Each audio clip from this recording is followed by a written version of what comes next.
Hello class. Now we're going to discuss solubility.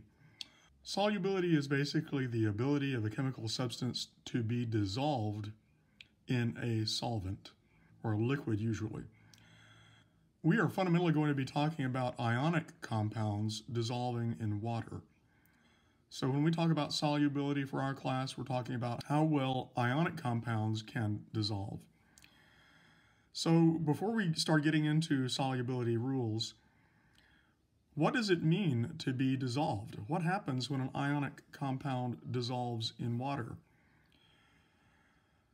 Well, we know that ionic compounds are made up of ions.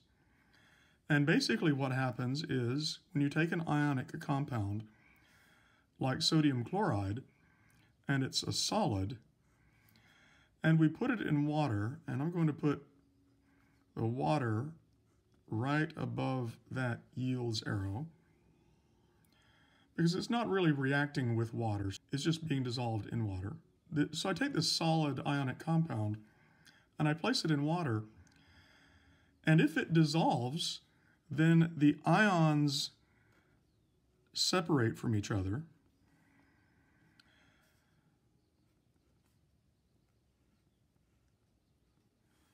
So they are no longer associated with each other.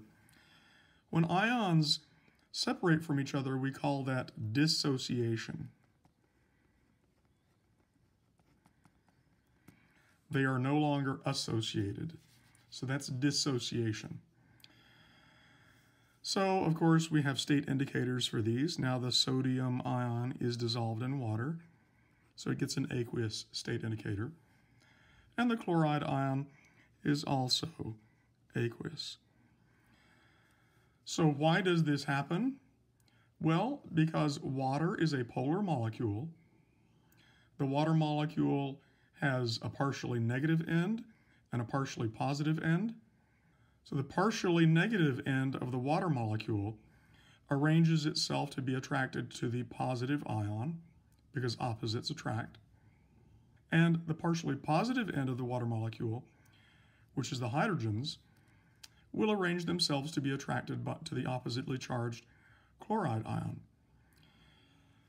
Now the ion-ion interactions in an ionic compound are strong enough to hold these ions together. But when we put some compounds in water, the interactions that they can make between the ions and the water molecule are more energetically preferred. And so the ions will no longer stay associated with each other. They will break apart, they will dissociate, and instead form electrostatic attractions with the water molecule. So that's what's happening when you dissolve a compound in water. The ionic compound dissociates into its individual ions. Well, we talk about soluble and insoluble, that means not soluble, compounds. But we should state at the very beginning that all ionic compounds are soluble to some degree. That means regardless of whether we're going to call it soluble or insoluble, all of them go through this dissociation process to some degree.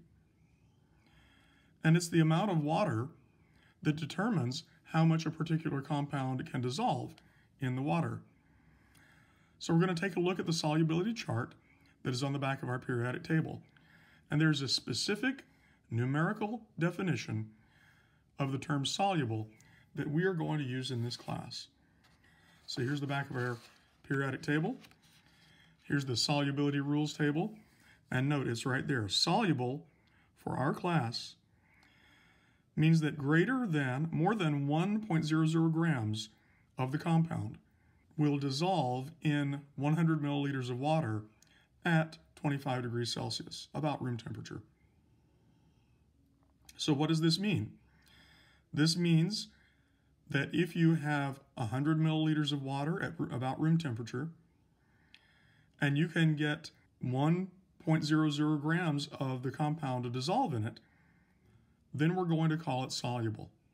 If you can't get quite that much of the compound to dissolve in it, then we are going to arbitrarily draw a line and say we're going to call that insoluble, even if some of it did dissolve. So emphasizing again, all ionic compounds are soluble, but we're just going to set a threshold that says if at least 1.00 grams of the compound can dissolve in 100 milliliters of water at room temperature at 25 degrees Celsius, then we will call it soluble. So let's move on and use the solubility rules to determine whether a compound is soluble or insoluble. So I've given some examples here.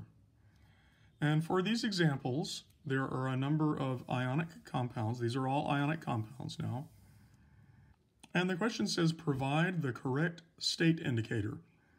And what that's really saying is, decide whether it is soluble or insoluble. Because if it's soluble, then the state indicator would be AQ for aqueous. And if it's insoluble, then the state indicator would be S for solid, because it will not dissolve. It will remain a solid. So provide the correct state indicator for the following salts. Now remember that the word salt doesn't just mean sodium chloride, table salt. It means any ionic compound. And then draw a separate Beaker diagrams of each of the salts when they are placed in water.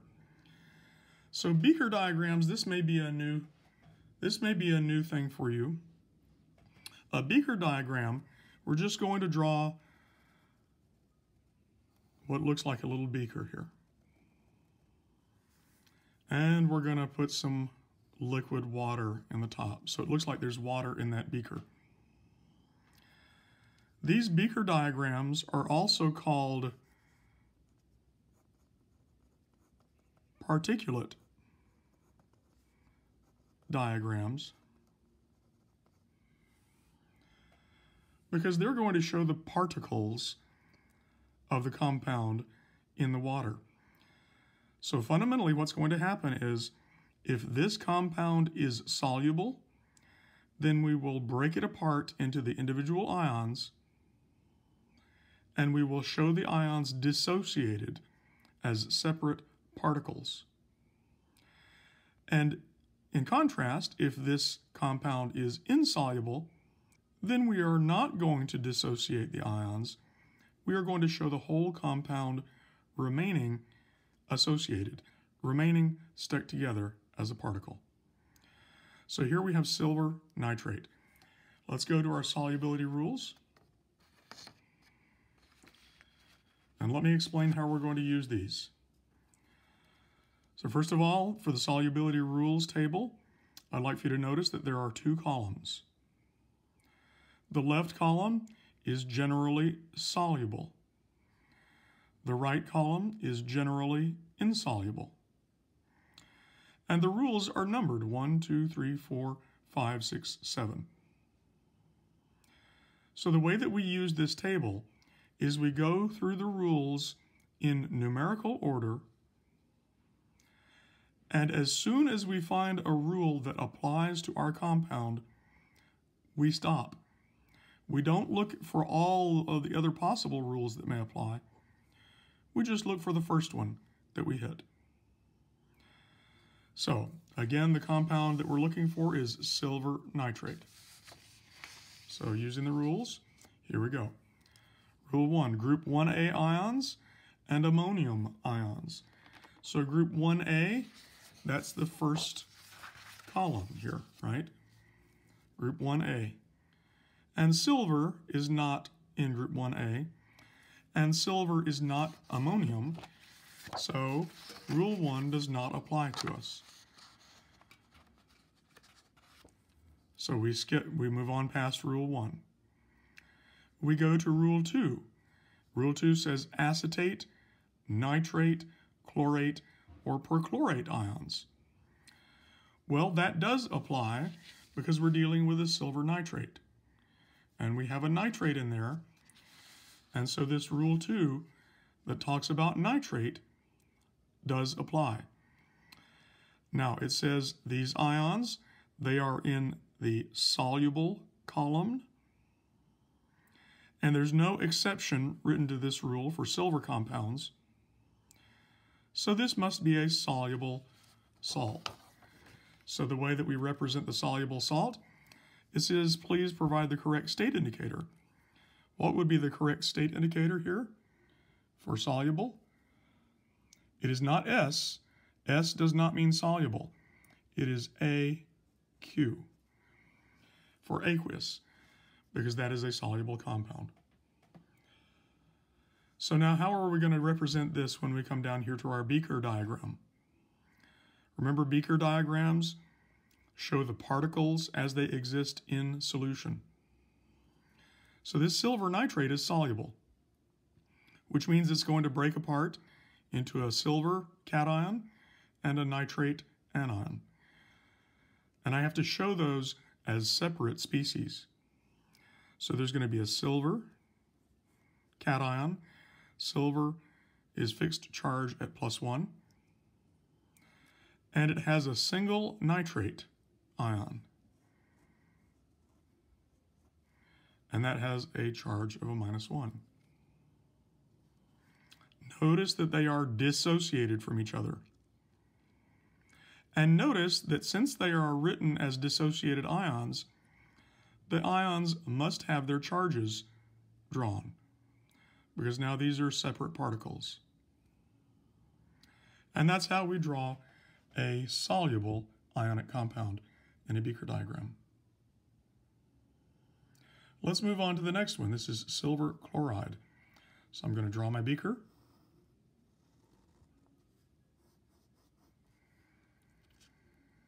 And I've got to decide whether this is soluble or insoluble. So let's go back to our solubility rules. Starting from rule 1. Group 1A ions and ammonium ions. Nope. Group 2, acetate, nitrate, chlorate, or perchlorate. No. Rule 3, chloride, aha. This is silver chloride.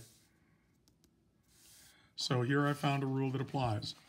Chloride, bromide, or iodide ions. They are in the generally soluble, so generally I would expect compounds with chloride, bromide, and iodide ions to be soluble. But notice, there's an important exception listed. And the exceptions are the silver plus, the Hg2 2+, the Hg 2+, and the Pb 2+, the lead 2 salts of halides. Remember, halides are fluorine, chlorine, bromine, iodine, are insoluble. So that's an important exception because it applies to us. We have a silver salt of chloride, which is a halide. So although chloride is in the generally soluble column, our compound is an exception to that. So our compound, silver chloride, is insoluble, not soluble. And so, how do I represent that?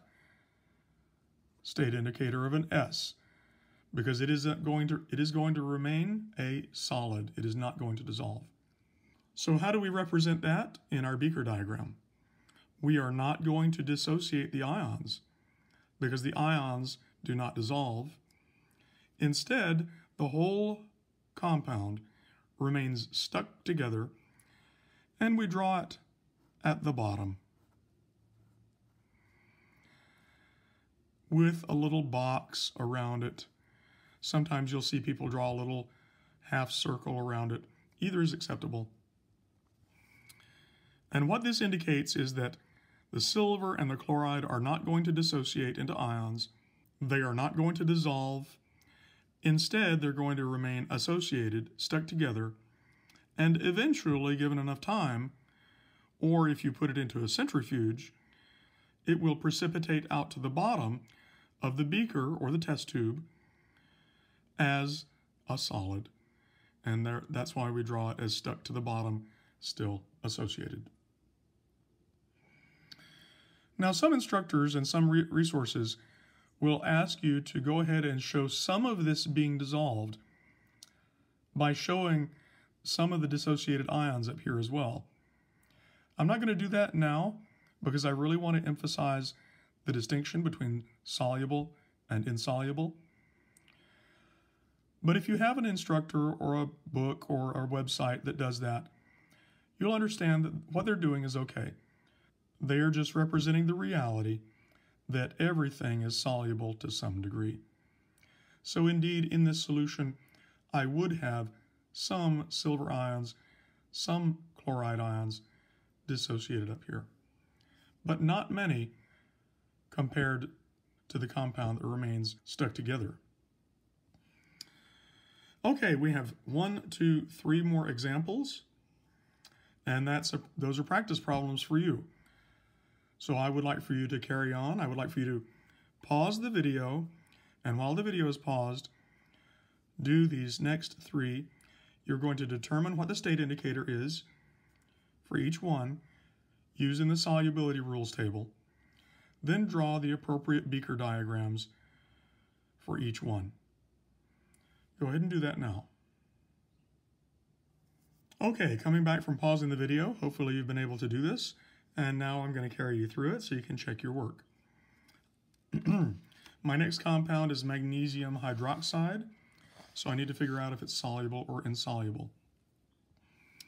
If I go through these rules, I don't see anything related to magnesium or hydroxide in the first 4 rules. Number 5, still no magnesium or hydroxide. Number 6, nope. Number 7, hydroxide ions. Hydroxide ions are in the generally insoluble compound category. So I would expect hydroxide ions to be insoluble. But notice, there's an exception here, and the exception is for group 1A, ammonium, calcium, barium, strontium salts of hydroxide ions are soluble. So is magnesium in this exception list? It's not in group 1A. It's not ammonium, calcium, barium, or strontium. So magnesium is not an exceptional case. So magnesium hydroxide follows the general expectation that they would be insoluble. And so this is going to be a solid. So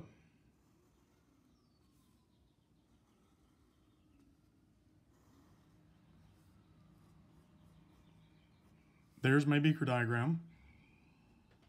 Is magnesium hydroxide going to be broken apart? Not if it's a solid.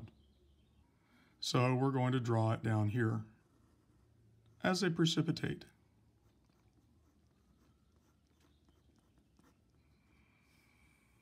And there's magnesium hydroxide. Okay, next compound is lead-2 iodide. Let's take a look and see if lead-2 iodide is soluble. Look at my solubility rules. Nothing in rule 1, nothing in rule 2. Rule 3, talks about iodide ions as being generally soluble. And I look at the exceptions and I see, wait, lead-2 salts of halides are insoluble. So this is an important exception. It applies to me. So lead-2 iodide would be insoluble. So this is going to be a solid. So my Beaker diagram,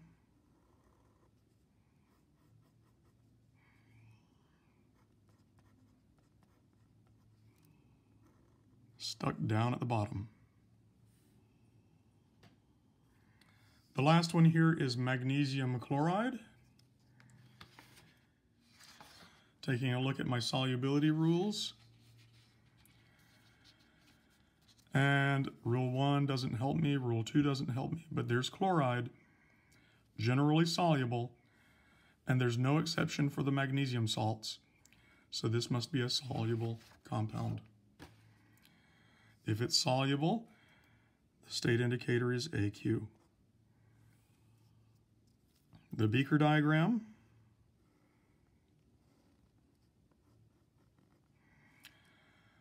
The Beaker diagram is going to show the magnesium and those 2 chloride ions as being dissociated. So I have a magnesium, which has a 2+ charge. And be careful about what I'm about to do right now. A lot of people will look at that Cl2 and they will think that I've got that species right there. But this does not exist in the compound. Instead of Cl2 in the compound, what I really have is 2 of those chlorides. So I don't have Cl2 in the compound, I have 2 of these. So I need to represent them.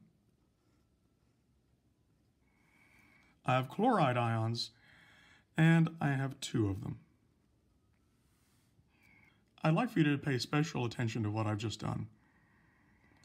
I recognized that I had more than one of a particular kind of ion.